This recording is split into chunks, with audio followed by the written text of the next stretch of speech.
অথচ হযরত আবু যর রাদিয়াল্লাহু তাআলা আনহু থেকে হাদিস বর্ণিত, আমার নবী শীতের দিনে বের হলেন। এখন শীত আছে না নাই? দেখবেন কিছুদিনের মধ্যে সবগুলো গাছের পাতা শুষ্ক হয়ে ঝরে পড়বে। বন্ধু দেখেন কত চমৎকার মেসেজ নামাজীদের জন্য। কিন্তু নামাজ পড়ার পরেও গান বাদ্যযন্ত্রের প্রেমিক হওয়ার পরে আল্লাহর হাবিব দেখেন কি মেসেজ দিয়েছেন বন্ধু। আমার নবী দেখলেন শীতের দিনে গাছের পাতাগুলো ঝরে ঝরে পড়ছে। এবার আমার নবী গাছের ডালটা ধরলেন, মানে স্পর্শ করলেন, পড়ার পরে আরো বিরামহীনভাবে গাছের পাতা ঝরতে শুরু করলো।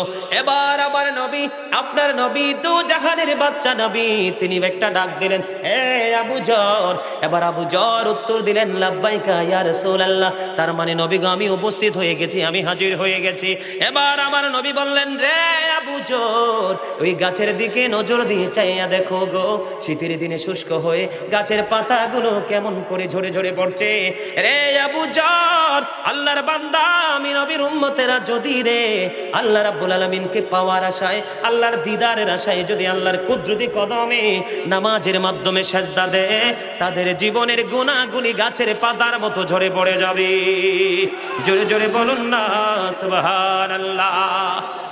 হলো এখন তুমি একটা উত্তর দিবে, বলে হুজুর আমার জীবনে সবচেয়ে বেশি আপন করে নিয়েছি এই পৃথিবীকে।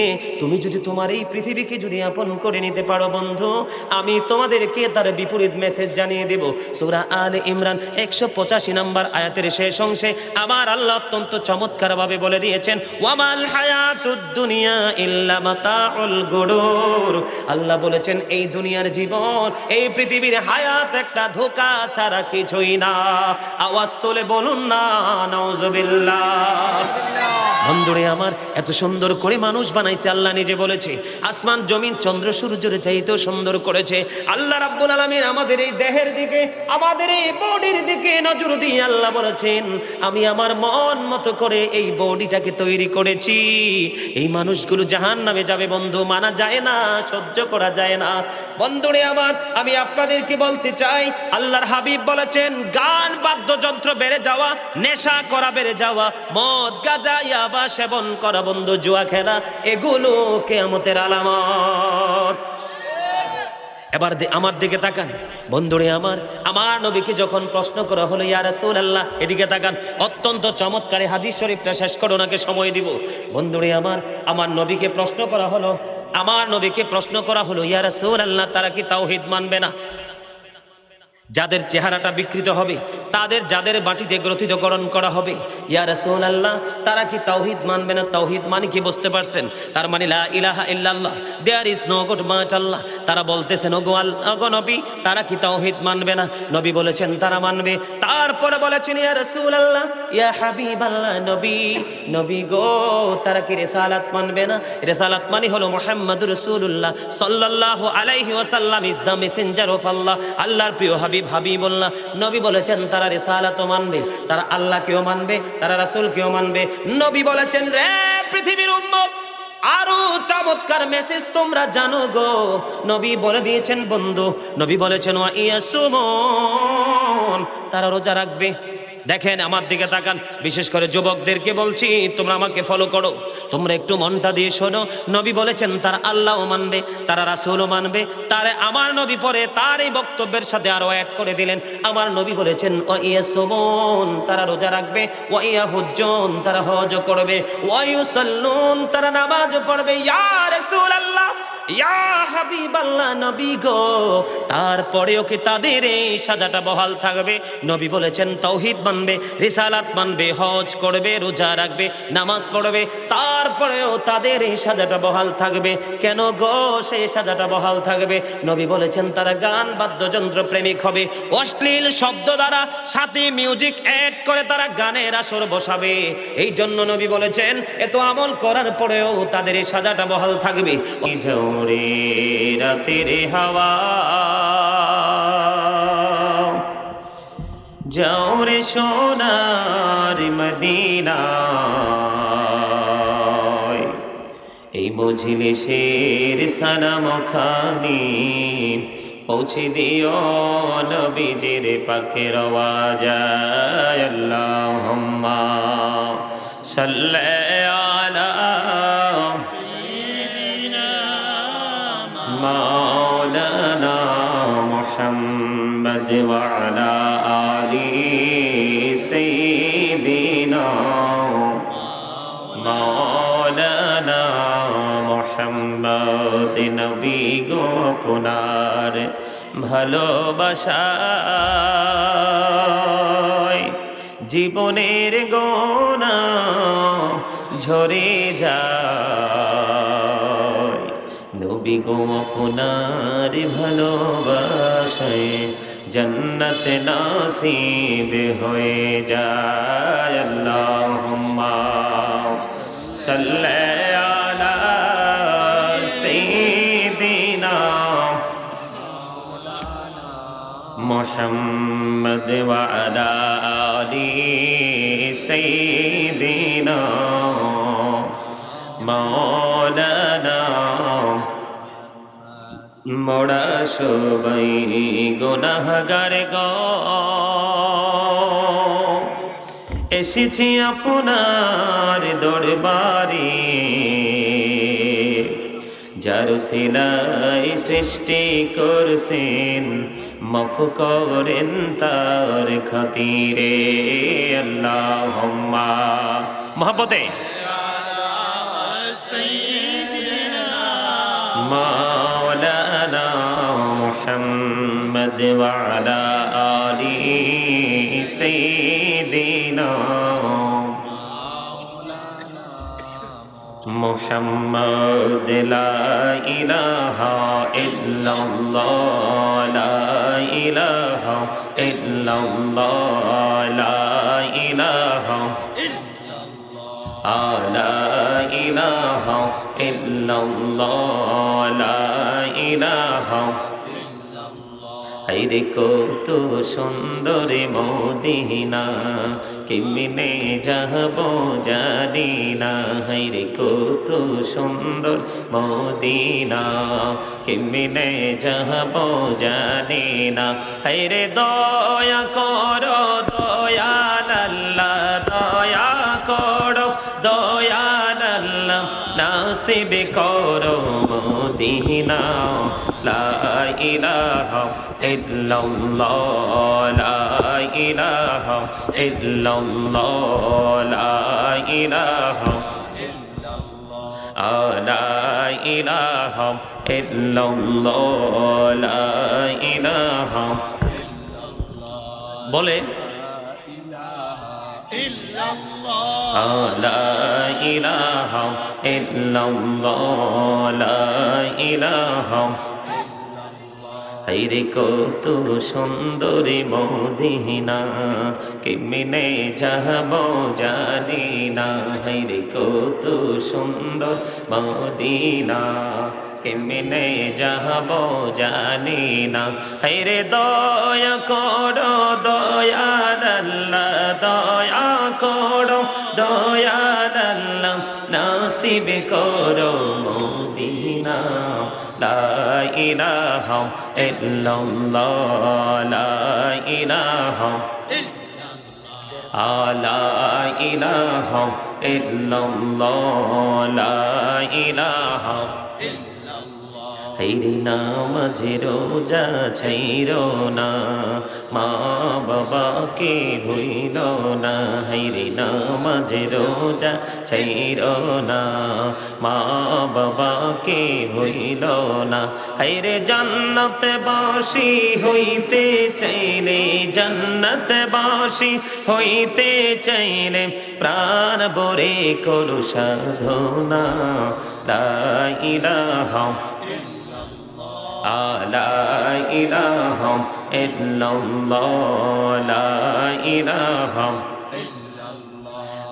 লা ইলাহা ইল্লাল্লাহ লা ইলাহা হাইরে সাদাতে জান্নাতে বানাইলো মনের মতো সাজাইলো হাইরে সাদাতে জান্নাত বানাইলো মনের মতো সাজাইলো হাইরে একটি কদম রাখার আগে একটি কদম রাখার আগে আজরাইল ধরাই পাঠাইলা লা ইলাহা ইল্লাল্লাহ লা ইলাহা লা ইলাহা ইল্লাল্লাহ লা ইলাহা তুমি কহুরে বানাইলা সফিউল্লাহ তুমি কহুরে বানাইলা নজিউল্লাহ মোর নবীকে বানাইলা তুমি মোর নবীকে বানাইলা তুমি নূর মুহাম্মদ সাল্লাল্লাহ লা ইলাহা ইল্লাল্লাহ লা ইলাহা তুমি কহুরে বানাইলা খলিলুল্লাহ তুমি কহুরে বানাইলা কালিমুল্লাহ তুমি কহুরে বানাইলা রূহুল্লাহ মোর নবীকে বানাইলা তুমি মোর নবীকে বানাইলা তুমি নূর মুহাম্মদ সাল্লাল্লাহ লা ইলাহা মুহাম্মদে ইল্লাল্লাহ লা ইলাহা লা ইলাহা ইল্লাল্লাহ ভাইজান বলনা কত দূর মদিনা কেমনে যাবো জানি না হায়রে বলনা কত দূর মদিনা কেমনে যাবো জানি না হায়রে দয়া করো দয়াল আল্লাহ দয়া করো দয়াল আল্লাহ নসিব করো মদিনা লা ইলাহা ইল্লাল্লাহ লা ইলাহা লা ইলাহা ইল্লাল্লাহ মুহাম্মাদুর রাসূলুল্লাহ সাল্লাল্লাহু আলাইহি ওয়াসাল্লাম আল্লাহ আল্লাহ আল্লাহ আল্লাহ আল্লাহ আল্লাহ আল্লাহ আল্লাহ আল্লাহ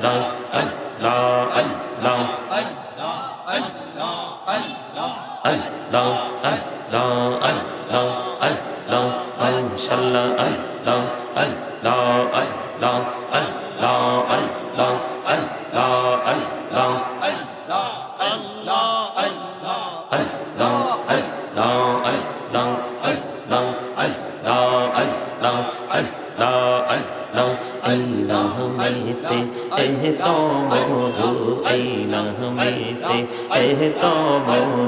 जहनी ने तो आगे दया जहनी ने तो आगे जो तुई जापी न मिटी तुम्हार जो तुई जापी न मिटी तुम्हार तो तुई मधुर लगे रे दया तो तुई मधुर लगे अल्लाह अल्लाह अल्लाह अल्लाह अल्लाह अल्लाह अल्लाह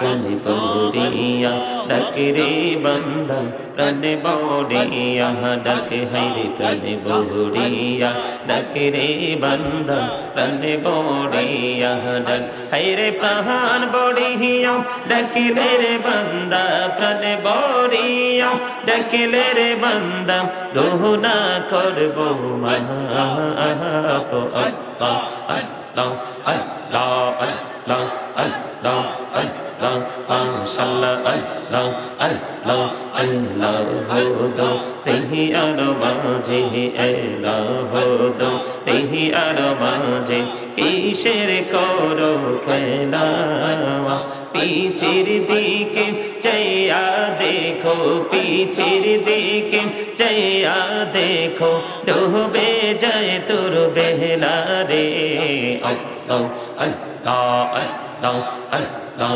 अल्लाह माशाअल्लाह अल्लाह अल्लाह अल्लाह अल्लाह तू या हमारी डक रे बंदा तू या हमारे दावा कि तू या हमारे डक रे बंदा तू या हमारे दावा तू या हमारे डक रे बंदा तू या हमारे डक মুশকিলের বান্দা গোনা করব মাফ আল্লাহ আল্লাহ আল্লাহ আল্লাহ আল্লাহ আল্লাহ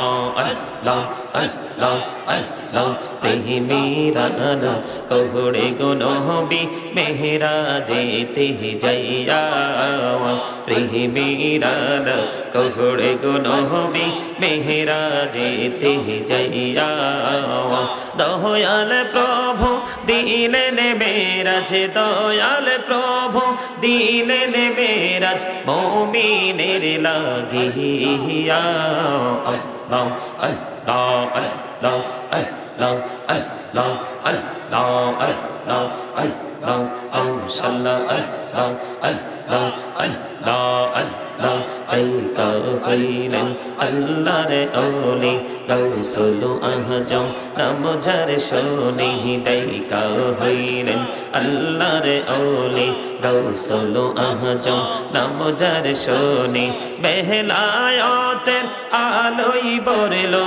বেলায়েতের আলোই বরলো পাখি ভূমি বাগিদা তো আল্লাহ আল্লাহ আল্লাহ আল্লাহ আল্লাহ আল্লাহ মাশাআল্লাহ আল্লাহ দাইকা হইলেন আল্লাহর ওলি শাহজালাল নাম যার শুনি দাইকা হইলেন আল্লাহর ওলি শাহজালাল নাম যার শুনি সরে মহানদী পার হয়ে যায় সরে মহানদী পার হয়ে যায় বিছানা যার পাহাড় আল্লাহ আল্লাহ আল্লাহ আল্লাহ মাশাআল্লাহ আল্লাহ আল্লাহ আল্লাহ দাইকা হইলেন আল্লাহর ওলি আমানত শাহ নাম যার শুনি দাইকা হইলেন আল্লাহর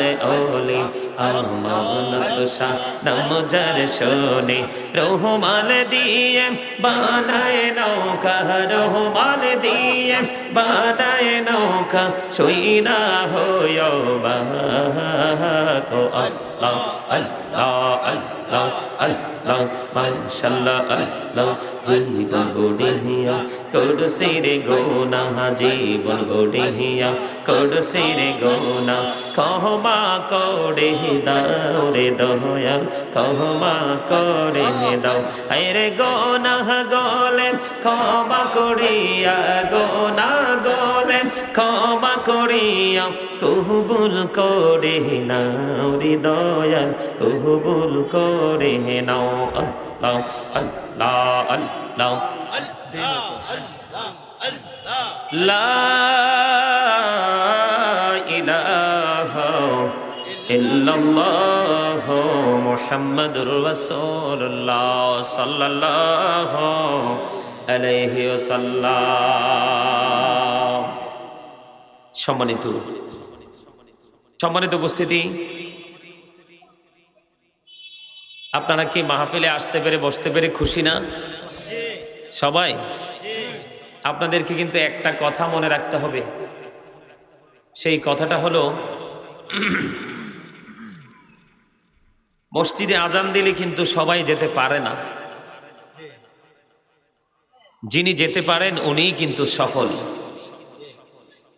হাইয়া আলাস সালাহ বলতে দেরি, মসজিদের দিকে ছুটতে দেরি করে না, ওই ব্যক্তির সাথে অন্য কারো কোনো তুলনা চলে না।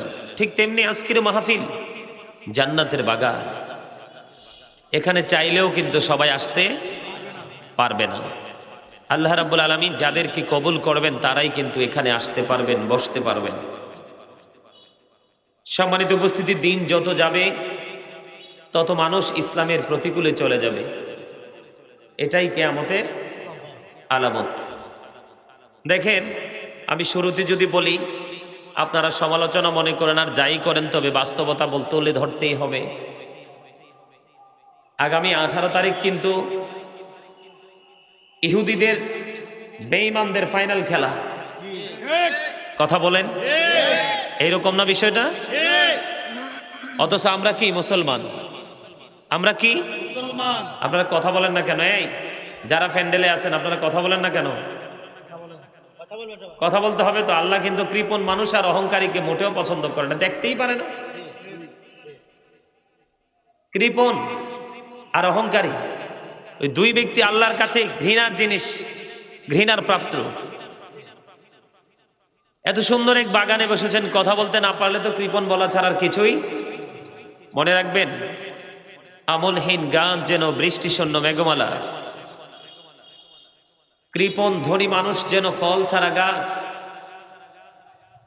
লজ্জাহীন নারী যেন লবণ শূন্য খাবার, তাওবাহীন যৌবন যেন চাঁদ শূন্য ঘর, অত্যাচারী বাদশা যেন রক্ষক শূন্য মেষপালক। বুঝতে হবে, এখানে আসতে হলে আল্লাহ রহমত লাগবে। আল্লাহ রহমত ছাড়া এখানে চাইলেও কি আসতে পারবে না। কারণ এই জায়গাটা থেকে বের করে রাখার জন্য মানুষকে এমন এক পাওয়ারফুল এক আল্লাহর সৃষ্টি পৃথিবীতে বিচরণ করতেছে, তার পাওয়ার এতটাই, সে চাইলে মানুষের ব্লাডেও মিশতে পারে। সেটা কে জানে? ইবলিস, শয়তান। এখন শয়তান কি মানুষের বন্ধু নাকি শত্রু? কথা বলেন, শয়তান কি মানুষের বন্ধু না শত্রু? এটা কি জেনে বুঝে বলছেন নাকি কোরআনে আছে? সবাই কি কোরআন পড়ছে? সবাই জানে না? ইন্না শাইতানা লাকুম আদুউন ফাত্তাখিযুহু আদুওয়া। শয়তান আমাদের প্রকাশ্য কি শত্রু। বলেছেন কে? আল্লাহ। Satan is the eternal enemy of the believers. শয়তান ঈমানদারদের প্রকাশ্য দুশমন।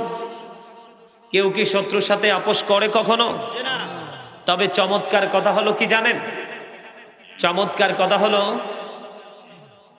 মুমিন যারা, ঈমানদার যারা, তাদের জন্য চমৎকার খবর হলো আল্লাহ রাব্বুল আলামিন বলে দিয়েছেন, ইন্না কাইদা শাইতানি কানা দাঈফা। আল্লাহ বলেছেন Satan deception is very weak. আল্লাহ বলেছেন শয়তানের ধোঁকা মুমিনের জন্য একেবারে দুর্বল। হাজার চেষ্টা করলেও শয়তান মুমিনকে গায়েল করতে পারবে। দলিল দিয়েছে কে? আল্লাহ। একটু জোরে বলেন না। এখানে আপনারা যারা উপস্থিত হয়েছেন তারা কথা বললেই কিন্তু বাগান মুখরিত হয়ে যায়, হয় কি হয় না? তা আপনারা যদি চুপ মেরে বসে থাকেন কিভাবে হবে? আওয়াজ যত বড় হবে শয়তান তত দূরে যাবে। আপনার আওয়াজ যত উঁচু হবে শয়তান আপনার সীমানা ছেড়ে পালিয়ে যাবে। আচ্ছা, কেউ কি চায় কখনো শত্রু তার কাছে থাকুক? তো আমরা তো দুনিয়ার শত্রুকে পা দিলে তার পায়েও পা রাখতে চাই না, ঠিক না? কিন্তু যেই শত্রু বড় শত্রু, এটাকে আমাদেরকে দুনিয়া আখেরাতে পথভ্রষ্ট করে দেয়, এই শত্রুকে কাছে রাখা এটা বোকার স্বর্গে বসবাস ছাড়ার কিছুই না, ঠিক না? ঠিক। সম্মানিত উপস্থিতি, যেটা বলতে চাইছিলাম, এই যে খেলা গেল, খেলা আগামী 18 তারিখে ফাইনাল হবে। আপনারা শুনলে অবাক হবেন কিনা জানি না, 18 তারিখে আমার কোনো প্রোগ্রাম নাই। যায় একটা প্রোগ্রাম ছিল, ওটাকে ক্যান্সেল করে দিয়েছে কমিটির লোক। কি করে দিয়েছে? আজকে কত তারিখ? গত 18 তারিখের মাহফিল গত 14 তারিখে করতে হয়েছে। হুজুর আপনার কাছে অনুরোধ, আপনি আমাদেরকে একটা ডেট দেন। 18 তারিখের মাহফিল আগে সেটিং, পরে হিসাব নিকাশ করে দেখছে ইহুদিদের এক প্রেমের মিলন হবে, যেটার কোনো ইসলাম ধর্মে কোনো ভিত্তি নাই, যেটাকে শরীয়তের দৃষ্টিকোণ থেকে কোরআনের আলোকে সেটাকে বলা হয় জুয়া। কি বলা হয়? জুয়া। কথা বলতে হবে তো। আপনারা মনে জুয়ার পক্ষে, তাই না? আরে মিয়া, এত সুন্দর করে বললাম, সামনে এসে বসেন, আমার কথাটাকে পাত্তাই দিলেন না। আজকে এই মাহফিলটা যদি চট্টগ্রাম হতো, আজকের এই মাহফিলটা যদি ঢাকা হতো, তাহলে মানুষ কার কাঁধে কে বসবে গাজী সুলাইমানের কাছে বসার জন্য পাগল থাকতো। এই জন্য আমি যেই কোনো জায়গায় প্রোগ্রাম নেই না। আমি আমার যেই জায়গাগুলোতে আশেক মাশেকের একটা গভীর মিলন হয়, প্রেমের এক বহিঃপ্রকাশ ঘটে, সেই জায়গাগুলোতে প্রোগ্রামে বেশি যাইতে পছন্দ করি। সম্মানিত উপস্থিতি, আলেমদেরকে সম্মান করাও একটা সাধারণ মানুষের জন্য জান্নাতে যাওয়ার দলিল, তবে আলেম যদি হক্কানি আলেম হয়। এখন কিন্তু রাসূলের দুশমন, আহলে বাইতের দুশমন, কারবালার বিরোধী এরকম অপশক্তি কিন্তু আমাদের মাঝে লেবাস দিয়ে প্রকাশিত হয়ে গেছে। হয়েছে কি হয়েছে না? এই যে খেলা আমি বলেছি এটা কোরআনের দৃষ্টিকোণ থেকে একদিকে, আর হচ্ছে ইসলামের এগেনিস্ট পার্টি। কি এগেনিস্ট পার্টি? মানে শত্রু, আমাদের কি প্রতিপক্ষ। কি ধরনের প্রতিপক্ষ? যেই প্রতিপক্ষের কোরআন ও হাদিসের দৃষ্টিকোণ থেকে কোনো ভিত্তি তাদের নাই। Islam is not only a religion but also complete code of life. আমাদের পূর্ণাঙ্গ জীবন ব্যবস্থা কোথায়? ইসলামে। আর ইসলামটা হলো আল্লাহর মনোনীত ধর্ম। ইন্নাদ দীনা ইনদাল্লাহিল ইসলাম। ইসলাম হলো আল্লাহর মনোনীত ধর্ম। আজকে সেই ধর্ম আমাদের কাছে ভালো লাগে না। বেঈমান কাফেরদের নৃত্য পরিবেশন, ড্যান্সিং, কম্পো, এগুলো কিন্তু আমাদের কাছে অনেক বেশি বেটার মনে হয়। ঠিক কিনা বলেন? এগুলো কি মুসলমান? কথা বলেন, এগুলো কি মুসলমান না শয়তানের ফ্রেন্ড? শয়তানের ফ্রেন্ড। শয়তানের ঠিকানা কোথায়? জাহান্নাম। আল্লাহ রাব্বুল আলামিন বলে দিয়েছেন শয়তান তো জাহান্নামে হয়েই গেছে, আর তার সংস্পর্শে থেকে আল্লাহর নামধারী বান্দারা কি হবে? জাহান্নামী হবে। ঠিক কিনা বলেন? আমি যেটা বলতে চেয়েছিলাম, কোরআনের দৃষ্টিকোণ থেকে এই যে খেলা নিয়ে মিয়া অবাক লাগে, মুরব্বীরা পর্যন্ত এই সিগারেট টানে দেখি না। মিশা কইছি রে, এই পিচ্ছি কস না কেন? বিশ্ব রুট থেকে কুমিল্লা সিটি পর্যন্ত আমি আবার বাসায় ঢুকতেছি, এমন কোন মোড় নাই এই জায়গাতে পর্দা নাই, যুবক এবং বৃদ্ধ মধ্যবয়সীর মিল নাই। এইভাবে ঠ্যাঙ্গের উপর ঠ্যাং দিছে, সিগারেট ভরাইছে, এবার একবারে পলকহীন দৃষ্টিতে তাকিয়ে আছে। এই জাতি জানে না যে তার দৃষ্টি যেখানে গেছে সেখানে তার জিনা হয়েছে। জিনা বুঝেন? দেহের জিনা হওয়া, নফসের জিনা হলো কি অবৈধভাবে নারী পুরুষ একত্রিত হওয়া, সমকামিতা হলো পুরুষ পুরুষের সাথে একত্রিত হওয়া, আর জিনা, চোখের জিনা হলো নোংরা জিনিসের দিকে দৃষ্টি দেওয়া। বন্ধুরি আমার, হযরত আবু সাঈদ খুদরি রাদিয়াল্লাহু তাআলা আনহু থেকে হাদিস বর্ণিত, আমার নবী, আপনার নবী, দো জাহানের বাদশা নবী সরকারে মদিনা, তিনি বলে দিয়েছেন বন্ধু, আমাদেরকে বন্ধু চরিত্রটাকে কন্ট্রোলিং এ রাখার জন্য, আমাদেরকে এই গুড ক্যারেক্টার সম্পূর্ণ ম্যান হিসাবে আমাদেরকে প্রিপেয়ার করার জন্য, বন্ধু আমরা যেন ক্যারেক্টারলেস না হই, চরিত্রহীন না হই, সেই জন্য আমার নবীর অত্যন্ত চমৎকার একটা টিচিং বন্ধু হাদিস শরীফ। আমার নবী বলেছেন, একজন ইমানদার পুরুষ আর একজন ইমানদার পুরুষের লজ্জাস্থানের দিকে নজর দিও না। একটা ইমানদার মুমিনা আর একটা ইমানদার মুমিনার লজ্জাস্থানের দিকে নজর দিও না। তার মানে একটা পুরুষ আর একটা পুরুষের লজ্জাস্থানের দিকে নজর দিও না, একটা নারী আর একটা নারীর লজ্জাস্থানের দিকে নজর দিও না, একটা যুবক আর একটা যুবকের সাথে একই কাঁথার নিচে ঘুমাইও না, এক নারী আর একটা নারীর সাথে একই কাঁথায় ঘুমিও না।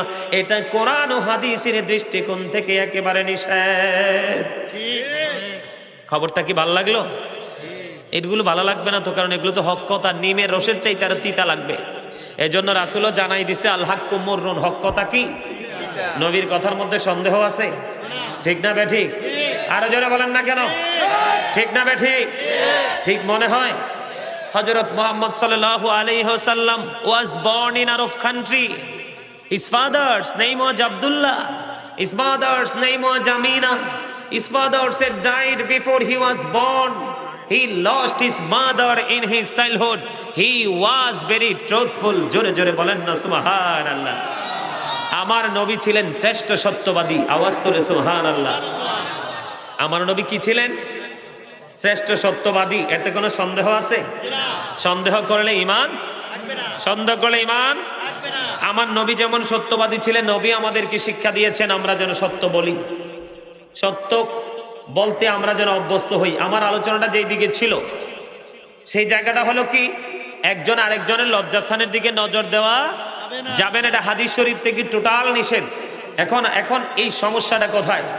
সম্মানিত উপস্থিতি, এরা কি হাফ প্যান্ট পরে আসে না ফুল প্যান্ট পরে আসে? কথা কয় না কেন? লজ্জা করে না ইমানদার একটা পুরুষ একটা বেঈমান ল্যাংটা পুরুষের দিকে তাকাই থাকতে? কি যার লজ্জা নাই তার কি ঈমান আছে? আর যার ঈমান নাই তার কি আমল কবুল হবে? আর যার আমলের কোনো ভিত্তি নেই তার কি ফিউচার আছে? পরকাল আছে? মিয়া কি উপায়, কি জবাব দিবেন আল্লাহর কাছে? দলে দলে পর্দার সামনে খোলা আকাশের নিচে মরবেন না বাঁচবেন সেটার কোনো খবর নাই। খেলোয়াড়দের খেলা দেখতেছেন, তাও অর্ধেকটা ল্যাংটা। নারী কোন পুরুষের মধ্যে কোনো ভেদাভেদ নাই। কথা বলেন, এটা কি ঠিক? এদিকে তাকান, এরা তো জুয়া খেলতেছে, আপনারা এদিকে সাপোর্ট দিচ্ছেন আর জুয়াকে সাপোর্ট দিচ্ছেন, তার মানে জুয়ারির লগে লগে আপনারাও জুয়ারি হচ্ছেন। অন্যায় করা, অন্যায়কে সাপোর্ট দেওয়া দুটাই কিন্তু সমান অপরাধ। এখান থেকে এড়িয়ে যাওয়ার কোনো সুযোগ। আল্লাহ কোরআনে বলেছেন, ইন্নামাল খামরু ওয়াল মাইসিরু ওয়াল আনসাবু ওয়াল আজলামু রিজসুম মিন আমালিশ শাইতান। আল্লাহ রাব্বুল আলামিন বলে দিয়েছে, মদ, জুয়া, মূর্তি, ভাগ্য গণনা এগুলো ঘৃণা বস্তু, শয়তানের কাজ। জোরে জোরে নাউজুবিল্লাহ। বলছে কে? আল্লাহ। মদ কি খাওয়া যাবে? মদ কি হারাম না হালাল? বন্ধুরে আমার, চার মাযহাবের চার ইমাম, এর মধ্যে সবচেয়ে বেটার হলো হানাফি মাযহাব। হযরত ইমাম আজম আবু হানিফা রাহমাতুল্লাহি আলাইহি তিনি বলে দিয়েছেন, কাউকে যদি মদ খেতে দেখো তাহলে ৮০টা ডোরা মারো।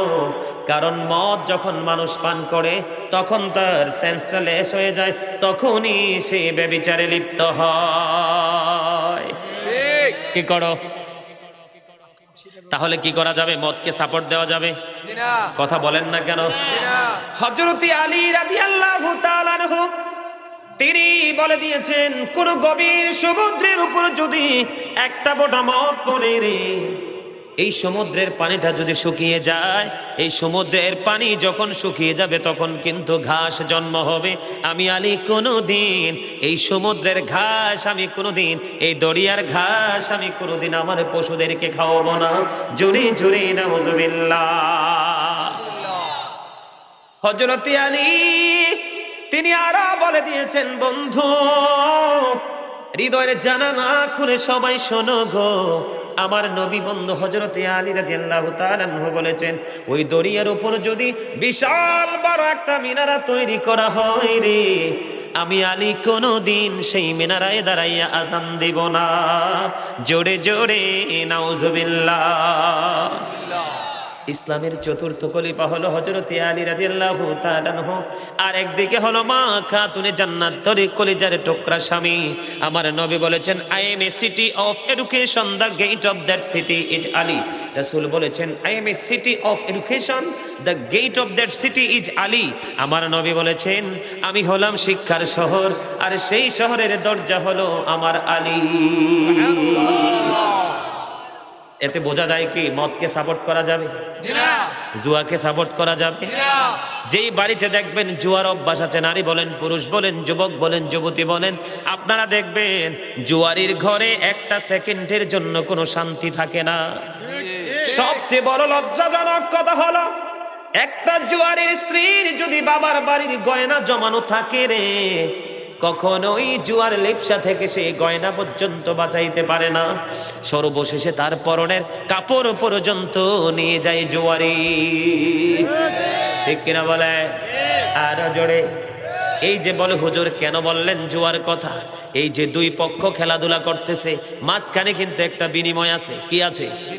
বিনিময় মানে হলো কি? একটা পুরস্কার। কি একটা পুরস্কার? কথা বলেন, ঠিক না বেঠি? ডায়মন্ড হতে পারে, গোল্ড হতে পারে, ঠিক কিনা বলেন? বন্ধুরে আমার, এই যে দুই পক্ষের খেলা, মাঝখানে হলো লটারি, এই লটারিটাই হলো জুয়া। আপনারা দেখবেন বন্ধু, জুয়া মানুষ কতভাবে খেলে। এই যে বাংলাদেশে আমার দিকে তাকান, কথা বলা যাবে না, আমার দিকে তাকান, কথাগুলো কি একটু ভালো লাগেনি? আরে ভাই, আমার কথাগুলো ভালো লাগে কিনা? আপনারা তো আদামরা মানুষের মতো কথা বলেন, ব্যাপার কি? এই এলাকার আশেপাশে জমিনে যে ফসল হয়, এগুলো কি সার বেশি, কীটনাশক বেশি দেন? এই খাবারে জোর বল নাই আছে? মিয়া কি কইতা? গ্রাম হলে কি হয়েছে? গ্রামের মানুষের শহরের মানুষের চেয়ে এনার্জি বেশি, কারণ তারা সব সাচ্চা পিওর খায়। আর শহরের মানুষ তো ফরমালিন টরমালিন দিয়ে মেডিসিন টেডিসিন দিয়ে ঠাক করে তারপরে খায়। এটি দেন না, অল্পকালে মরা যায়। আমার কথা কি আপনারা বুঝতেছেন? আপনারা কি শোনার দরকার আছে এই কথাটা? বাংলাদেশে বন্ধু বিভিন্ন ভাবে জুয়া খেলে। গত এই মাসের 3 তারিখে ছিলাম ময়মনসিংহ ভালুকা। বালুকার দিকে যখন নজর দিলাম, হঠাৎ করে দেখলাম, কোন দেশ না, আর্জেন্টিনার পতাকা দিয়ে পুরো প্রাইভেট কারটা মোড়ানো। হঠাৎ করে দেখলাম অদ্ভুত এক গাড়ি সামনে এসে পড়লো। হঠাৎ করে নজর দিয়ে চাইয়া দেখলাম, ও মোহনপুরের মানুষ, কেমন করে বুঝাইলে বন্ধু তোমরা বুঝবা, পুরো প্রাইভেট কারটাকে আর্জেন্টিনার পতাকা দিয়ে মুড়িয়ে রেখেছে। দূর থেকে দেখলে বোঝার কোনো উপায় নাই।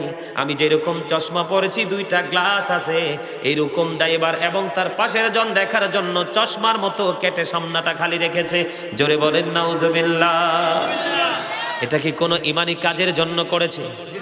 বেঈমানি কালচার, বেঈমানি সংস্কৃতিকে সে আপন করে নিয়েছে।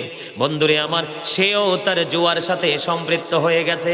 বাংলার আনাচে কানাচে রিক্সাওয়ালার ছেলে, অটোওয়ালার ছেলে, ভ্যানওয়ালার ছেলে, ফিকা বলার ছেলে, নিম্ন মধ্যবিত্ত পরিবারের ছেলেরা বন্ধু শত শত টাকা খরচ করে মরে মরে, ও বন্ধু চৌরাস্তায় মরে মরে, বাজারে কোলাহল পরিবেশে বিভিন্ন জায়গায় ওই আর্জেন্টিনা ব্রাজিলের পতাকা তৈরি করে, ওই যে মেসি না বেসি এগুলোর ছবি দিয়ে বন্ধু শুটিং দিয়েছে। ঠিক কিনা বলেন? আরো জোরে। এরে মুসলমান, লজ্জা থাকা উচিত।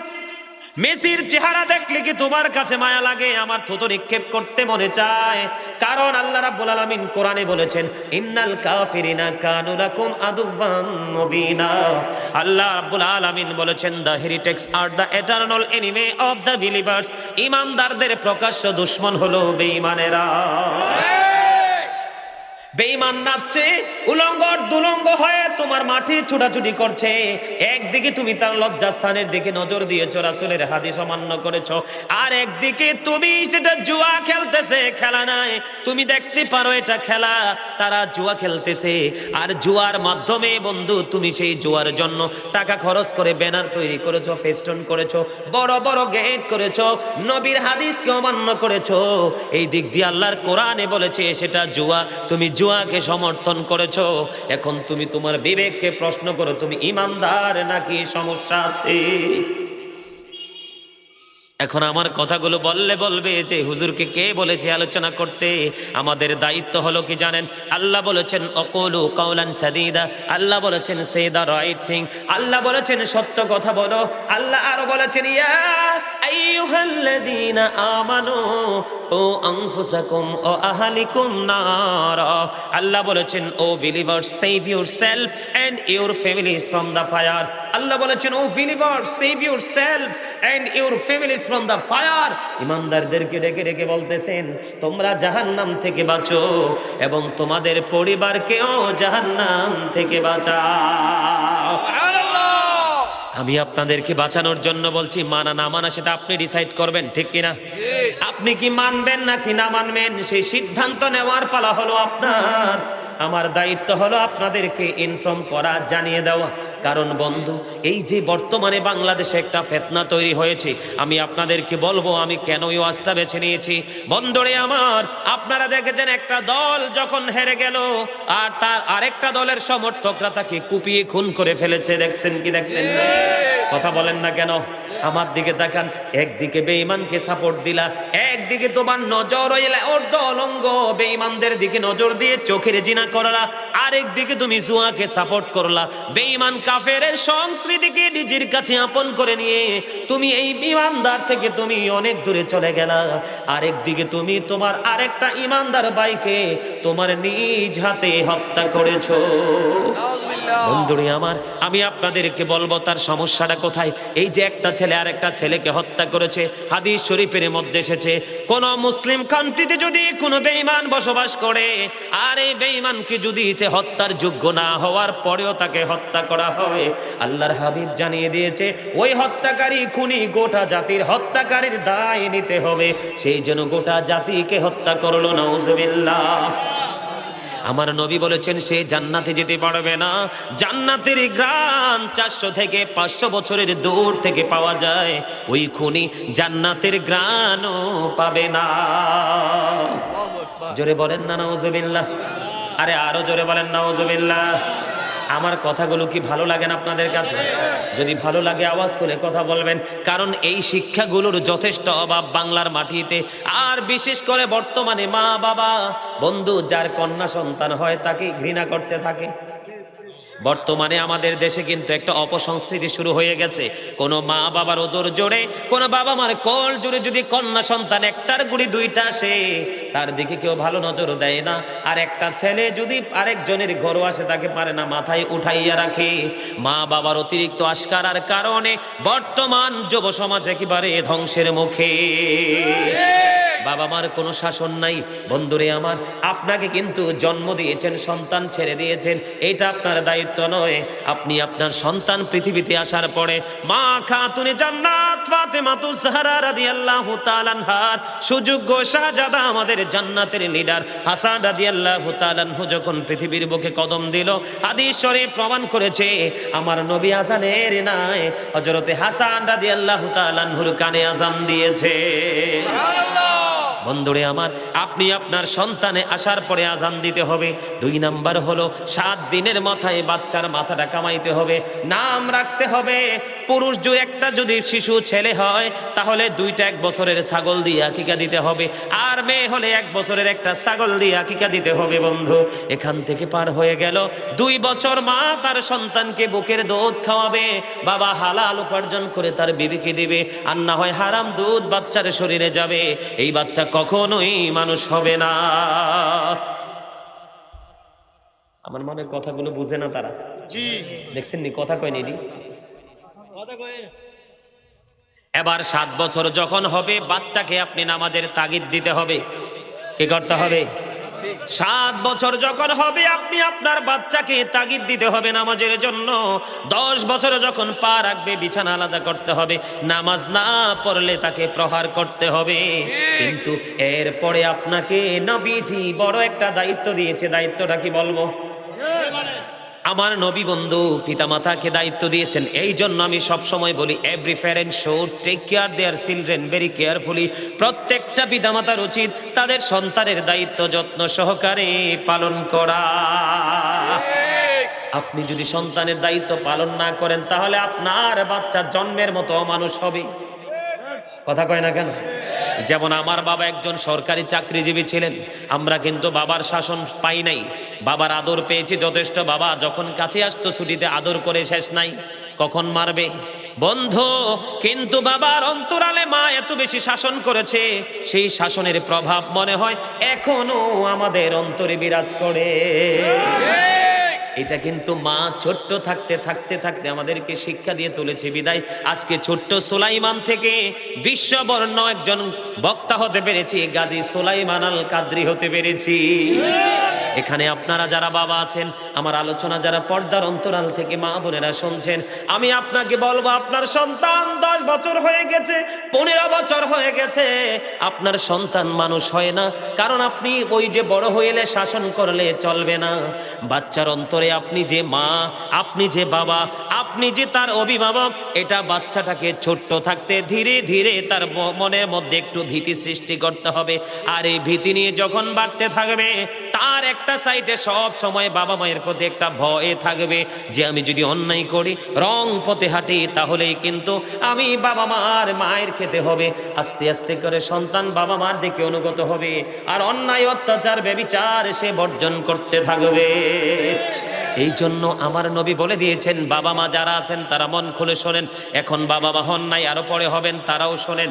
আল্লাহর হাবিব সরকারে মদিনা তিনি বলেছেন, আদিবু আওলাদাকুম আলা সালাতি খিসালিন হুব্বি নাবিকুম ওয়া হুব্বি আহলি বাইতিহি ওয়া আলা কিরাআতিল কুরআন। আমার নবী আপনার নবী বলেছেন, তোমরা তোমাদের সন্তানদেরকে 3টি বিষয়ে শিক্ষা দাও। কয়টি বিষয়? আর জোরে বলেন না, কয়টি বিষয়?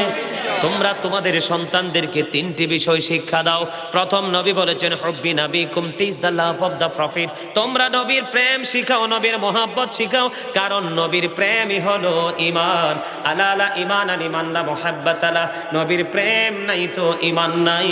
তাহলে আমি মনে করি প্রত্যেকটা পিতামাতার উপর এটা ফরজ হয়ে গেছে, আপনি আপনার সন্তানকে নবীর মহব্বত শিখাইতে হবে, মাস্ট বি। ঠিক কিনা বলেন? তারপরে বলা হয়েছে অহব্বি আহলে বাইতিহি, টিচ ফ্যামিলি লাভ, নবীর পরিবারের ভালোবাসা শিখাও। তারপরে বলেছেন ওয়ালা কিরাআতিল কোরআন, learn to recite the holy Quran, তোমরা তোমাদের সন্তানদেরকে কোরআন তেলাওয়াত শিখাও। সুবহানাল্লাহ বলতে কষ্ট হয়? ওমর খোদা মুই কি হরমু, দেখছেন সুবহানাল্লাহ কয়নি? আর একটু জোরে কন্যা সুবহানাল্লাহ, আরো জোরে বলেন। ইলেকশনের সময় কি নাচাটা নাচেন, অমুক ভাইয়ের চরিত্র ফুলের মতো পবিত্র, আমি বলি হে বেটা ঠিক মতো নামাজ পড়ে না, একক তো পারেন না। আপনারা তো অল্প বয়সে হার্ট অ্যাটাক করে মারা যাবেন। যেই মানুষ বেশি গোমরা থাকে এই মানুষের মৃত্যুর ঝুঁকি বেশি থাকে, কারণ তার হার্ট ব্লক হয়ে যায়। দেখবেন বাংলাদেশের ইতিহাসে যত লং একটা জীবন পেয়েছে সেটা হলো বর্তমান যুগে আলেম থেকে ধরে আপনার যারা হাসি খুশি কোলাহল সব সময় থাকে। বলে হুজুর এটাকে হায়াতের বাইরে না, ওটা আলাদা বিষয়। হায়াত ফুরিয়ে গেলে যেতে হবে, সেটা আলাদা বিষয়, কিন্তু পৃথিবীতে ভালো থাকতে হলে ভালো থাকার মতো কিছু কাজ। আপনারা কথা বলেন না কেন? আল্লাহ কি আপনাকে জবান দিছে কথা বলার জন্য, চা দোকানে বসে বসে গীবত করার জন্য, বাজারে গিয়ে এই বাড়ি ওই বাড়ি এটা ওইটাই অপ্রাসঙ্গিক কথা বলার জন্য, কুরমা ফলাও খাওয়ার জন্য, সিগারেট খাইয়া মিথ্যা সাক্ষী দেওয়ার জন্য? কিসের জন্য দিছে? হক কথা বলার জন্য দিছে। যাক, তাও মোটামুটি আল্লাহর ওয়ার্ডারের সমর্থক শব্দ একটা আইছে, তবে মূল উত্তর পাই নাই। আল্লাহ বলেছেন remember me then I will remember you. আল্লাহ বলেছেন ফাযকুরুনি আযকুরুকুম, তোমরা আমাকে স্মরণ করো আমি তোমাদেরকে স্মরণ করব। তার মানে আল্লাহ আপনাকে পাঠাইছে আল্লাহর জিকির করার জন্য, আপনাকে রং তামাশা করার জন্য না। কি মনে করেন, খবর রাখেন কি আর জানেন কি? আল্লাহ কোরআনে বলেছে ইন্না বাতুশা রাব্বিকা লাশাদীদ, the seizing of Allah is difficult. আল্লাহর পাকড়াও বড় কঠিন, আল্লাহ খুব শক্তভাবে ধরবে।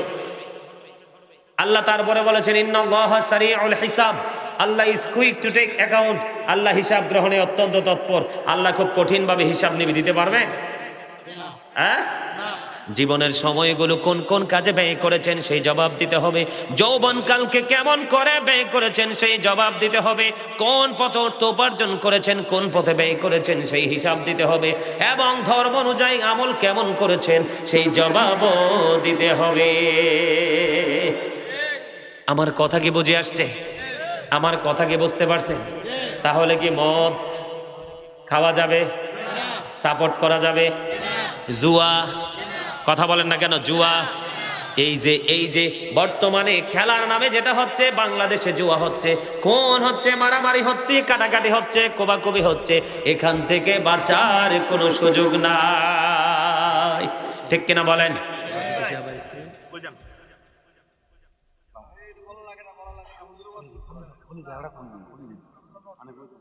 এই দাঁড়ান, ঠিক আছে, ওনার কথা ঠিক আছে। সভাপতি সাহেব আসছে, সবাই দেখছে, আমি সুযোগ দিব। ইউর গ্রেট মাই ডিয়ার্স, আলহামদুলিল্লাহ বলেন। আরে কিছু কিছু সভাপতি আইলে তো ভাই গেট আপে মনে হয় যে আমি সেটা বইয়ে যাই, আর উনি ওই দূর থেকে বলতেছে হুজুর ওয়াজ করো। এইটাই হচ্ছে প্রকৃত আদব। আমি সময় দিব, আলহামদুলিল্লাহ বলেন। আমি ছোট্ট করে জায়গাটা একটু গুছিয়ে, আমাদের আজকের সভাপতি সাহেব না, কথা বলেন, সাইফুদ্দিন আহমেদ পাপ্পু সাহেব, আমাদের সভাপতি কুমিল্লা দক্ষিণ জেলা আওয়ামী লীগ স্বেচ্ছাসেবক লীগ। জোরে জোরে বলেন মারহাবা, আরো জোরে বলেন মারহাবা। হ্যাঁ বসেন, চেয়ারে বসেন, আরো জোরে বলেন মারহাবা। আচ্ছা, আমার কথাগুলোকে আপনার দরকার? এই যে আমাদের আওয়ামী লীগের স্বেচ্ছাসেবক লীগের যে আমাদের আজকে সভাপতি, উনি আসছে, ওনাকে জিজ্ঞেস করেন ওনা মাদক বিরোধী আন্দোলন করে কি করে না, করে কি করে না, জিজ্ঞেস করেন। গতকালকের প্রোগ্রামে যিনি কাউন্সিলর সাহেব, উনি বলতেছে হুজুর আপনি যত ওয়াজই করেন কিন্তু এর মধ্যে আপনি মাদক নিয়ে একটু বেশি আলোচনা করবেন, কারণ আমি জইল্লা শেষ হয়ে গেছি, যতই পাহারা দিয়ে মাদক চলে আসে আমার সমাজে। জোরে বলেন না নাউজুবিল্লাহ, আরো জোরে বলেন নাউজুবিল্লাহ। বন্ধুরে আমার, বলতে চেয়েছিলাম আমি যে জুয়ার কথা, কিসের কথা? তাহলে এই যে খেলা নিয়ে পাগল হলেন, একদিকে আপনি নামাজ ছেড়ে দিলেন, আর একদিকে শত্রু, আল্লাহ কোরআনের ভাষায় যাদেরকে শত্রু বলেছে তাদের সাথে আপনি গভীর একটা সম্পর্ক তৈরি করলেন। আপনি এই কর্মের মাধ্যমে আল্লাহর দিদার পাওয়ার কোনো সম্ভাবনা আসেনি। যারা আল্লাহর অর্ডারকে মানে না, রাসূলের অর্ডারকে মানে না, ও বন্ধু তাদের কথা কি বলবো, বলার কোনো ভাষা নাই। আমি জুয়া নিয়ে আরো কিছু কথা বলবো কি বলবো না? কথা বলেন, বলবো কি বলবো না? জুয়াটা আমি আপনাদেরকে আরো সুন্দর করে প্র্যাকটিক্যালি বুঝাইলে তাহলে ওইটা যে জুয়া, আমরা যেটাকে সাপোর্ট করতেছি এটা যে আমাদের জন্য ইমানদার হিসাবে বড় অন্যায়, এটা আপনারা ক্লিয়ারলি বুঝতে পারবেন বন্ধু। এখানে জুয়ার মধ্যে আমাদের দেশে পুকুরে মাছ ধরার একটা লটারি দেয় কি দেয় না? কথা বলেন না কেন? দেয় কি দেয় না? মানুষ বন্ধু হাজার হাজার লক্ষ লক্ষ টাকা রেডি করে তারা বড়শি নিয়ে পুকুরে মাছের লটারি ধরে মাছ ধরতে যায় বন্ধু। এই যে পুকুরে এক পক্ষ দেয় আরেক পক্ষ নেয়, এটাও বন্ধু জুয়া। আমাকে বলতে পারেন, বলো হুজুর এটা কেমন করে জুয়া, এটা কেমন করে জুয়া? আমি আপনাদেরকে বলি, পুকুরে মাছ আছে বড় বড়, কি আছে ধরেন মাছ আছে 5 লাখ টাকার। কয় লাখ টাকা? মাছ আছে 5 লাখ টাকা। এখন 5 লাখ টাকাই বন্ধু আপনারা যারা গ্রাহক তারা দিলেন। 5 লাখ টাকা লটারি ধরে আপনারা মাছ ধরায় নামলেন নির্দিষ্ট একটা সময়ের মধ্যে। এখন দেখা যাবে কি, আমি কিন্তু আমার মন থেকে বলি না, আমার নবী যে আমাদেরকে শিক্ষা দিয়েছেন সেই শিক্ষা থেকে বলছি, মাছ ধরতে যাওয়ার পরে দেখা যাবে বড়শি দিয়ে সারাদিন বন্ধু নির্দিষ্ট সময়ের মধ্যে 2.5 লাখ টাকার মাছও ধরতে পারে নাই। কি করতে পারে নাই? 2.5 লাখ টাকার মাছও ধরতে পারে নাই। এখানে আপনারা দেখেন যারা টাকা দিয়ে লটারি ধরছে তারা ঠকছে কি ঠকছে না? আরো জোরে বলেন, ঠকছে কি ঠকছে না? আবার যদি আমরা উল্টো দিকে যাই, উল্টো দিকে যাওয়ার পরে দেখা যাবে লটারি যারা ধরেছে পুকুরে যেই পরিমাণ মাছ আছে বন্ধু, ধরেন 10 লক্ষ টাকার মাছ আছে, এখান থেকে বন্ধু তিনি নিয়েছেন টাকা বন্ধু, এমন ভাবে মাছ ধরেছে, এমন ভাবে বড়শিতে মাছ লেগেছে, দেখা যায় বন্ধু পুরো পুকুরের মাছ লটারি যারা ধরেছে তারা বড়শি দিয়ে উঠিয়ে নিয়ে গেছে, কিন্তু উনি টাকা পাইছে 5 লক্ষ। কত? আরো জোরে বলেন কত? 5 লক্ষ টাকা লটারি ধরেছে, আর 5 লক্ষ টাকার মাছ অবশিষ্ট থাকার কথা, কিন্তু বড়শিতে এমন ভাবে মাছ লেগেছে, মাছ লাগার কারণে আবার কি হলো, পুরো পুকুর শূন্য হয়ে গেল। যারা লটারি ধরেছে তারা মাছ সবগুলো নিয়ে গেল। এবার বলেন পুকুরের মালিকের লস হয়েছে কি হয়েছে না? এই জন্য বন্ধু এই যে লটারির মাধ্যমে মাছ ধরা বন্ধু, এই যে এটাও বন্ধু জুয়া। আমাদেরকে বুঝতে হবে জুয়া কোনটা। এই যে আমাদের দেশে প্র্যাকটিক্যালি তাস দিয়ে জুয়া খেলে, আছে না নাই? শুধু এইটা জুয়া না, এটা জুয়া না, বর্তমানে আমাদের দেশে অনেক ধরনের জুয়া খেলতেছে। তবে বর্তমান প্রেক্ষাপটে সবচেয়ে বড় জুয়া হলো ওই যে আপনারা ফুটবল খেলা নিয়ে মেতেছেন, এটা হলো সবচেয়ে বড় জুয়া। একদিকে ওরা জাহান্নামী, আল্লাহ রাব্বুল আলামিন কোরআনে একবার স্পষ্ট করে বলেছেন, এই যে বেঈমান কাফেররা ইমানদারদের প্রকাশ্য দুশমন, আমরা তাদের কর্মকে সাপোর্ট দেওয়া মানে তাদেরকে সাপোর্ট দেওয়া। এখানে সবচেয়ে বড় অন্যায় হলো মুসলমানের জন্য সবচেয়ে বড় লস, সবচেয়ে বড় ক্ষতি হলো, আপনি যদি পৃথিবীতে কোনো সিনেমার নায়ককে ভালোবাসেন, আপনি যদি পৃথিবীর কোনো শিল্পীকে ভালোবাসেন, আপনি যদি পৃথিবীর কোনো খেলোয়াড়কে ভালোবাসেন, কাল কিয়ামতের দিন যখন মানুষ সাকারাতের বিছানায় শুইবে, সাকারাতের বিছানায় শোয়ার পরে বন্ধু এত ভয়ঙ্কর অবস্থা হবে, 7 সমুদ্রের পানি দিলেও তার তৃষ্ণা মিটবে না। এমন একটা ভয়ঙ্কর সময়ে শয়তান আপনি যাকে ভালোবেসেছিলেন, যদি আপনি শিল্পীর প্রেমিক হন, যদি আপনি ক্রিকেটারের প্রেমিক হন, আপনি যদি ফুটবলারের প্রেমিক হন, এমনি করে করে বন্ধু ধর্মীয় আইনের বাইরে থেকে, ধর্মীয় কালচারের বাইরে থেকে যারা এই পৃথিবীতে বন্ধু বিচরণ করেছে, ওই সমস্ত মানুষকে যদি সাপোর্ট করতে থাকেন, তাহলে আপনার পরিণতি এমন ভয়ঙ্কর হবে, মৃত্যুর পূর্বক্ষণে সাকারাতের বিছানায় আপনি ঈমান হারিয়ে যেতে হবে। কারণ আপনার পছন্দের মানুষের ছোরাত ধরে শয়তান এসে আপনার ঈমানকে ধ্বংস করে দিবে। জোরে জোরে বলেন না নাউজুবিল্লাহ। কারণ সবার সুরত ধরতে পারে শয়তান, একমাত্র সুরত ধরতে পারে না আপনার আমার প্রাণের নবীর। এই জন্য নবীর প্রেমিক হতে হবে। কি হতে হবে? এক জনৈক ব্যক্তি এসে প্রশ্ন করলো, জুয়া নিয়ে আর কথা বলবো না, মোটামুটি হয়ে গেছে, এখন আমি আরেকটা পার্টি ঢুকবো। আমার নবীর কাছে এক জনৈক ব্যক্তি এসে প্রশ্ন করলো, ইয়া রাসূলুল্লাহ, ইয়া হাবিবাল্লাহ নবী গো, ইয়া রাসূলুল্লাহ, ইয়া হাবিবাল্লাহ নবী, কিয়ামত কখন হবে গো? আমার নবী বললেন, কিয়ামতের দিনের জন্য তুমি কি প্রস্তুতি নিয়েছো? এবার উনি বললেন, ইয়া রাসূলুল্লাহ, ইয়া হাবিবাল্লাহ, আমি কিয়ামতের দিনের জন্য কোনো প্রস্তুতি নিতে পারিনি, তবে আমি আল্লাহ এবং আল্লাহর হাবিব কে ভালোবাসি। আমার নবী বলে দিয়েছেন, তুমি যাকে ভালোবাসো তার সাথে তুমি থাকবা। খবরটা মজার না? আর জোরে বলেন মজা, ঠিক কিনা?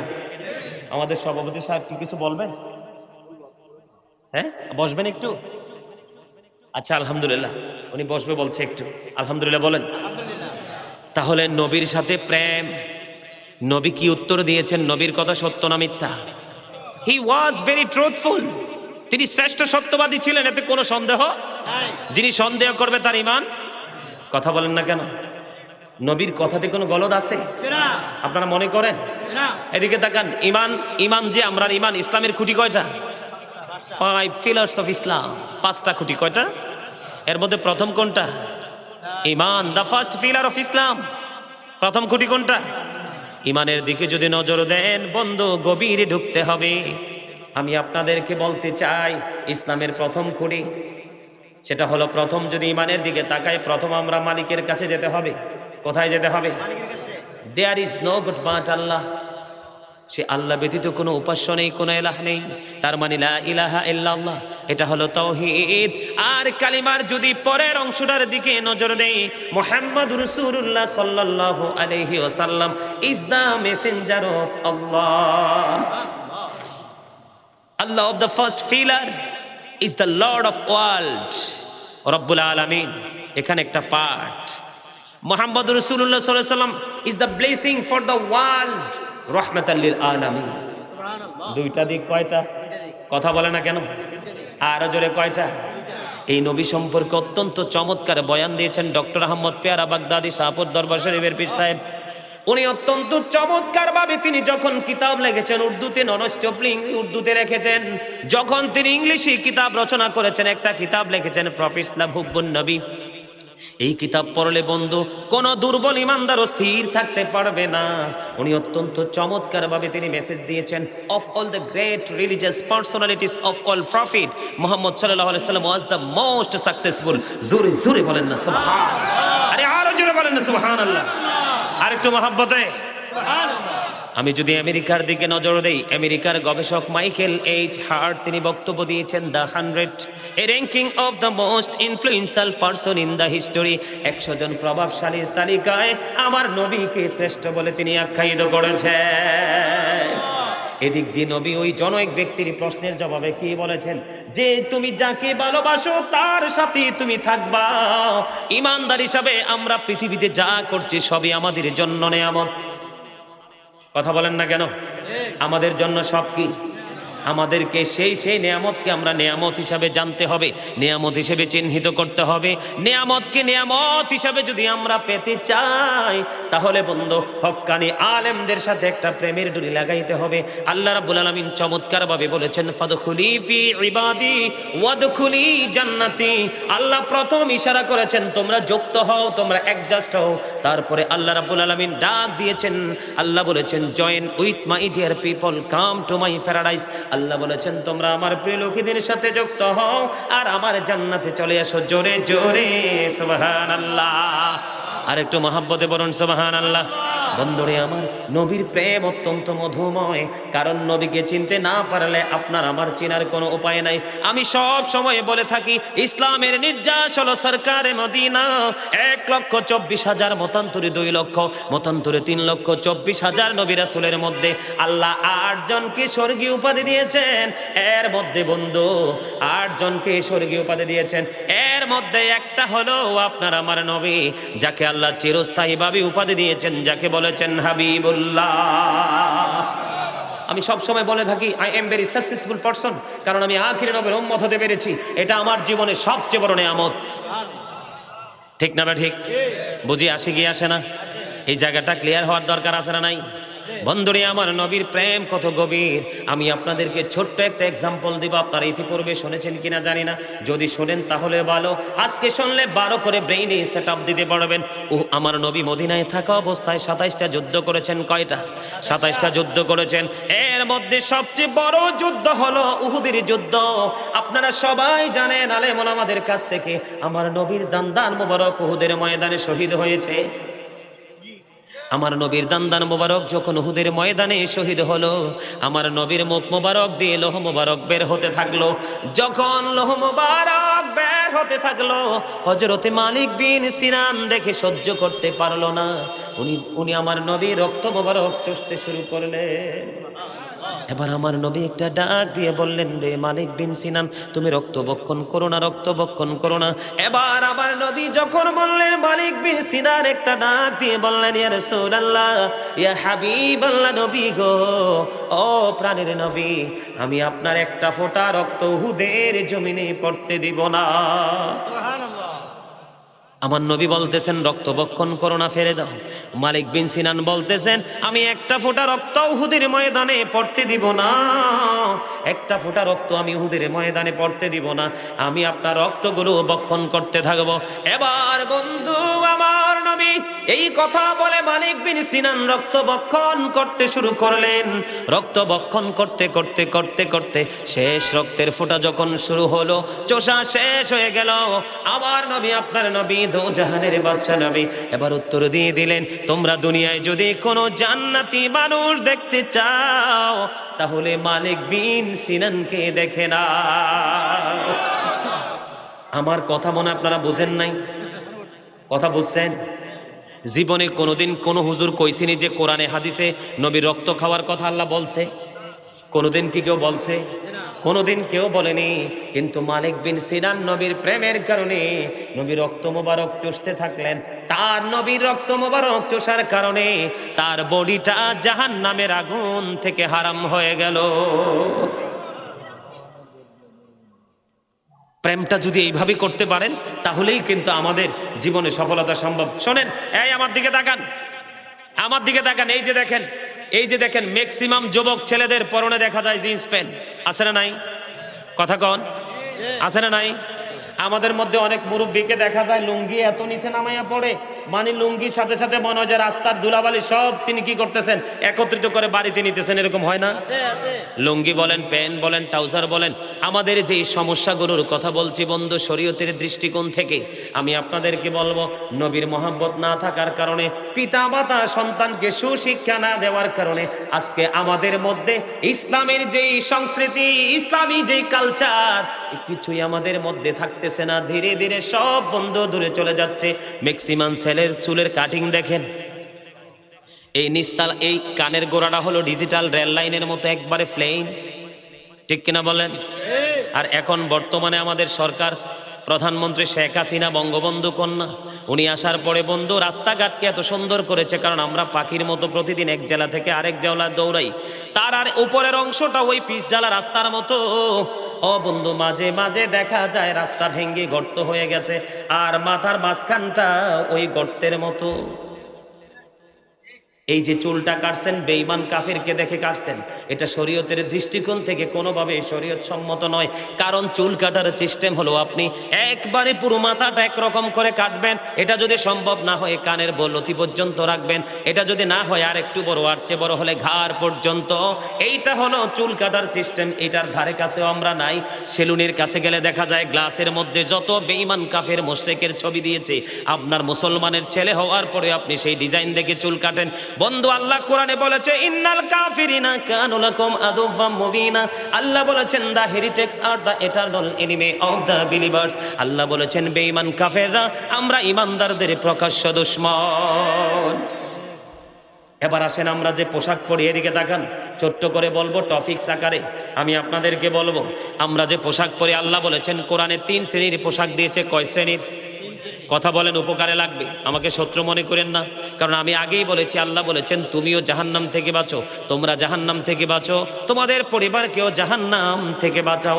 বাঁচতে হলে আমাদেরকে এই কাজগুলো করতে হবে। আমার দিকে তাকান বন্ধুরে আমার, আল্লাহ কোরআনে বলেছেন, ইয়া বানি আদম কদ আনজালনা আলাইকুম লিবাসান ইউয়ারি সাওআতিকুম ওয়ারিশান ওয়া লিবাসুত তাকওয়া যালিকা খায়রুন। আল্লাহ বলেছেন, আমি আমার বান্দার জন্য 3 শ্রেণীর পোশাক দিয়েছি। কয় শ্রেণীর? একটা হলো লজ্জাস্থান ঢাকার পোশাক, যেটা আমরা কন্টিনিউ পরি।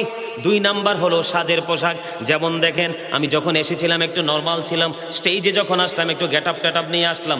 এইরকম প্রত্যেকটা মানুষ কিন্তু যখন কোয়ালিটিফুল প্লেজে যায়, একটা বেটার যখন একটা জায়গায় মানুষ উপস্থিত হয়, প্রেজেন্ট হয়, তখন সেই জায়গার সাথে ম্যাচিং করে একটা পোশাক পরে কি পরে না? আল্লাহ বলেছেন 2 নাম্বারটা এটা। 3 নাম্বারটা হলো লিবাসুত তাকওয়া যালিকা খায়র। আল্লাহ বলেছেন আল্লাহর কাছে সবচেয়ে উত্তম পোশাক হলো তাকওয়ার পোশাক। এই পোশাকটা হলো কেমন জানেন? আপনি লুঙ্গি বলেন, প্যান্ট বলেন, পায়জামা বলেন, আল্লাহ রাসূল বলেছেন বন্ধু আল্লাহ বলেছেন বন্ধু নাভি বরাবর উপর দিয়ে থাকবে। কি বরাবর? নাভি বরাবর থাকবে উপর দিয়ে, নিচের দিক দিয়ে থাকবে টাকনুর উপরে। এটা কে বলেছেন? এই পোশাকটা পুরুষের, ইমানদার পুরুষের জন্য ফরজ। কার জন্য? ইমানদার পুরুষের জন্য ফরজ। উপর দিয়ে থাকবে নাভি বরাবর, আর নিচে দিয়ে থাকবে বন্ধু টাকনুর উপরে। বুখারী শরীফের মধ্যে এসেছে যেই ব্যক্তির পোশাকটা টাকনুর নিচে চলে যাবে সে জাহান্নামে যেতে হবে। আল্লাহর হাবিব সরকারে মদিনা তিনি বলেছেন 3 শ্রেণীর মানুষকে আল্লাহ কিয়ামতের দিন ক্ষমা করবে না। কয় শ্রেণীর? কথা বলেন না কেন? 3 শ্রেণীর মানুষকে আল্লাহ ক্ষমা করবে না। এক শ্রেণী হলো বন্ধু যারা অহংকার করে করে টাকনুর নিচে ঝুলিয়ে ঝুলিয়ে পোশাক পরে। 2 নাম্বার হলো যারা মানুষ বিপদে পড়লে উপকার করে, সুযোগ পাইলে খোটা দেয়। 3 নাম্বার হলো বন্ধু তারা ব্যবসার মাধ্যমে মিথ্যা কথা বলে বলে টাকা কামাই করে। আছে না নাই? আমার দিকে তাকান, হাদিস শরীফের মধ্যে এসেছে বন্ধু পুরুষের জন্য স্বর্ণ পরা, কি পরা? স্বর্ণ পরা এবং রেশমি কাপড় পরা হারাম। আল্লাহর হাবিব বলেছেন এক ব্যক্তি 2টা লাল জামা পরে, 2টা জামা কয়টা?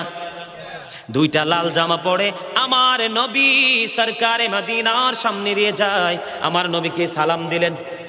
সালাম দেওয়ার পরে আমার নবী কি করলেন না? সালামের জবাব দিলেন না। কি দিলেন না? জবাব দিলেন না। আবার দ্বিতীয়বার সালাম দিয়েছেন, আমার নবী সালামের জবাব দেয় নাই। প্রশ্ন করা হলো বন্ধু কেন নবী সালাম দেওয়া সুন্নত, সালামের জবাব দেওয়া ওয়াজিব, কিন্তু আমার নবী কেন 2বার সালাম দেওয়ার পরেও সালামের জবাব দিলেন না? কারণ শরীয়তের দৃষ্টিকোণে, শরীয়তের দৃষ্টিকোণ থেকে ইমানদার পুরুষের জন্য একবারে টকটকা পোশাক পরা জায়েজ নাই। এটা মাকরুহি তাহরিমি, তার মানে হারামের অন্তর্ভুক্ত। এই জন্য লাল পোশাক পরিহিত লোকটা যখন নবীকে সালাম দিলেন আমার নবী তার সালামের জবাব দেয় নাই। এইটা বলতে চাই আমরা ইমানদার পুরুষ শ্বশুর বাড়ি থেকে আংটি দিলে পড়তে পারবো না, বন্ধু দুলাভাই যদি সেইন দে গলায় ঝুলাইতে পারবো না। আমার নবী বলেছেন রেশমি কাপড়, স্বর্ণের আংটি এবং লাল জামা টকটকে লাল যেটা ইমানদার পুরুষ পড়তে পারবে না, এটা তাদের নারীদের জন্য জায়েজ। জোরে জোরে বলেন না নাউজুবিল্লাহ। আমি আপনাদেরকে বুঝাইতে চাই বন্ধুরে আমার। এবার আসেন এই যে আমরা যে ছোট্ট পোশাক, অভিশপ্ত পোশাকের মধ্যে সর্বপ্রথম যদি বলি তার মধ্যে হলো সর্বপ্রথম বর্তমানে বাংলাদেশে জিন্স প্যান্ট। কি প্যান্ট? আপনারা যদি এখন বলি আপনি বলবেন এই যে দেখেন এই যে এটা জিন্স প্যান্ট পরাইছে, এই যে এখন যদি বলি বলবেন যে হুজুর নামাজের সময় বইটা উঠাই দিব। কি করব? নামাজের সময় বইটা উঠাই দিব। আমি মেনে নিলাম আপনি নামাজের সময় বটে উঠাই দিতে পারবেন, কিন্তু আমার প্রশ্ন হলো আল্লাহ কিন্তু 2টা কন্ডিশন দিয়েছে। কয়টা? একটা হলো নাভি বরাবর আর একটা হলো টাকনুর উপরে। আপনি কিন্তু টাকনুর উপরে উঠাই ফেললেন, আমি মেনে নিলাম, কিন্তু নাভির উপরে উঠাতে পারবেন না হাজার চেষ্টা করলেও, কারণ এটার জন্মই হয়েছে ছোট্ট হয়ে। ঠিক কিনা বলেন? এবার আসেন এই পোশাকটা পরলে নামাজ কতটা ক্ষতি হবে। আল্লাহর হাবিব বসে আছেন মসজিদে নববীতে, একজন এসে নামাজের নিয়ত করে ফেললেন। নামাজের নিয়ত করার পরে নবী বললেন তুমি ওযু করে আসো। আবার তিনি নামাজ ভেঙে ওযু করতে গেলেন, আবার তিনি ওযু করে এসে নামাজের নিয়ত বাঁধলেন। আমার নবী আবার বললেন তুমি ওযু করে আসো, তিনি আবার ওযু করতে গেলেন। এবার তৃতীয়বারের আগে আরেকজন প্রশ্ন করল, ইয়া রাসূলুল্লাহ, ইয়া হাবিবাল্লাহ, নবী গো আপনি বারবার বলতেছেন তাকে ওযু করার জন্য, কেন গো নবী? এবার আমার নবী বলতেছে সে যে পোশাক পরে নামাজ পড়তেছে কিয়ামত পর্যন্ত নামাজ পড়তে পারবে, আল্লাহর দরবারে কবুল হবে না, কারণ নামাজের জন্য পোশাকের একটা গুরুত্বপূর্ণ শর্ত রয়েছে। সে কিন্তু সেই সীমারেখা লঙ্ঘন করেছে। এই জন্য বন্ধু বলছি আপনাদেরকে কি করতে হবে? পোশাক আশাকের ক্ষেত্রেও সচেতন হতে হবে। লুঙ্গি বলেন, প্যান্ট বলেন, ট্রাউজার বলেন, যাই বলেন, উপর দিয়ে থাকতে হবে নাভি বরাবর, নিচে দিয়ে থাকতে হবে বন্ধু টাকনুর উপরে। এটা আমাদের সমস্যা এই কারণে, কারণ আমাদের দ্বীনের শিক্ষা নাই। হযরতে আবু বকর সিদ্দিক রাদিয়াল্লাহু তাআলা আনহু বললেন, ইয়া রাসূলুল্লাহ, আমি সব সময় আমার পোশাকটাকে কি করি, আমি সব সময় আমার পোশাকটাকে আমি উপরে রেখে দেই, কিন্তু মাঝে মাঝে মনের অজান্তে লুজ হয়ে নিচের দিকে চলে আসে, আমিও কি সেই সাজার অন্তর্ভুক্ত হব? আল্লাহর হাবিব সরকারে মদিনা বলে দিলেন, না না, যারা অহংকার করে পড়ে আল্লাহ তাদেরকে সাজার আওতায় আনবে, কিন্তু যারা, আপনি যদি টাকনুর নিচে চলে যায়, হঠাৎ করে মনে হলো না শরীয়ত আইন অনুযায়ী টাকনুর নিচে পোশাকটা পরে যাবে না, আপনি তখন হুট করে উঠিয়ে ফেললেন, এটাই হলো আল্লাহর ভয়। কথা বলেন না কেন? আল্লাহ কিন্তু কোরআনে বলেছেন, আল্লাযীনা আমানু, যারা ঈমান এনেছে, ওয়া কানু ইয়াত্তাকুন, এবং তাকওয়া অবলম্বন করেছে, লাহুমুল বুশরা, তাদের জন্য সুসংবাদ, ফিল হায়াতিদ দুনিয়া, দুনিয়ার জীবনে, ও ফিল আখিরা, এবং পরকালের জীবনে। জোরে জোরে বলেন আল্লাহু আকবার। আপনারা তারা থাকলে বলতে পারেন, বিদায় নিতে পারেন, আমার কোনো আপত্তি নেই। হ্যাঁ হ্যাঁ, থাকবে? আলহামদুলিল্লাহ বলেন। 15 মিনিট সময় পেলে তাহলে আরেকটা টপিক আপনাদেরকে দিতে পারবো। আরেকটা টপিক দিব। তাহলে পোশাকের সীমারেখা বুঝছেন তো? আরে কথা বলে না। পোশাকের সীমারেখা বুঝছেন তো? আজকের পর থেকে কি টাকনোর নিচে ঝুলাবেন পোশাক? নাবির নিচে পড়বেন? আমার বন্ধু নিজের দেখতেও লজ্জা লাগে, কারণ জিনাল আইনুন নাজরু, চোখের জিনা হলো দেখা। চোখের পাপ কি? ওই আমার দিকে তাকায় না কেউ। চোখের পাপ কি? দেখা। দেখা। আপনি যখন নোংরা জিনিস দেখবেন, তখন সেই নোংরামি আপনার কলবে এসে ঠাঁই নিবে। কোথায়? কথা বলে না কেন? যখন আপনার কলবে নোংরামিটা ঢুকবে, তখন কিন্তু আপনার নফসের কলঙ্ক শুরু হয়ে যাবে। কথা বলে না? ও মা গো মা, এটি কত শক্ত মানুষ। এই এদিকে তাকান, ছোট্ট করে একটু কথা বলি। আচ্ছা, আমরা একজন আরেকজনকে কি বলি? মানুষ। কি বলি? আমরা প্রত্যেকে আলাদা আলাদা মানুষ। মানুষ না? মানুষকে ইংলিশে কি বলা হয় জানেন? ম্যান। আবার পার্সনও বলা হয়। আরবিতে কি বলা হয় জানেন? আল্লাহ কখনো বলেছেন ইয়া আইয়ুহাল ইনসান, কখনো আবার বলেছেন ইয়া আইয়ুহান নাস। এই মানুষ কাকে বলা হয় জানেন? এদিকে তাকান, কথা বললেন না। Stop your mouth everybody, please you listening my lecture very attentively. সবার জবান বন্ধ রাখতে হবে, কথাগুলো মন দিয়ে শুনতে হবে। এটাই জান্নাতের বাগানের আদব।